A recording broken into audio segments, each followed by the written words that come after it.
భూమి కంటే ఎక్కువ భారం మోసేది మహిళ. ఏ రంగం తీసుకున్నా కూడా మహిళలు నంబర్ 1. ఆవకాయ పట్టాలన్నా మీరే, అంతరిక్షానికి వెళ్ళాలన్నా కూడా మీరే. తెలుగుదేశం పార్టీ ఆవిర్భావం నుంచి మహిళలకు అనేక రంగాల్లో ప్రాధాన్యత ఇస్తూ వచ్చాం. విశ్వవిఖ్యాత నట సార్వభౌమ స్వర్గశ్రీ నందమూరి తారక రామారావు గారు మహిళలకి ఆస్తుల్లో సమాన హక్కు కల్పించారు. స్థానిక సంస్థ ఎన్నికల్లో మహిళలకు ఆనాడు 9% రిజర్వేషన్ ఇచ్చారు. మహిళల కోసం ప్రత్యేకంగా ఒక విశ్వవిద్యాలయం కూడా ఏర్పాటు చేసింది అన్న ఎన్టీఆర్. మహిళల్ని అన్ని రంగాల్లో ప్రోత్సహించింది మన నాయకుడు చంద్రబాబు నాయుడు గారు.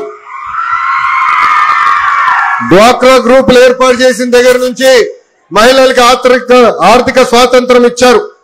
విద్య, ఉద్యోగాలు, రాజకీయాలు మహిళలకి 33% రిజర్వేషన్ ఇచ్చారు. ఏకంగా మహిళల పేరుతోనే ఇళ్ల పట్టాలు కూడా అందించారు. అంతేకాదు ఏకంగా ప్రతిభా భారతి గారిని అసెంబ్లీకి తొలి స్పీకర్, మహిళా స్పీకర్ కూడా చేసింది చంద్రబాబు నాయుడు గారు. మనం తిరుగుతున్న ఆర్టీసీ బస్సుల్లో కూడా మహిళల్ని కండక్టర్ గా నియమించింది కూడా చంద్రబాబు నాయుడు గారే. స్త్రీ శక్తికి ఎదురులేడు.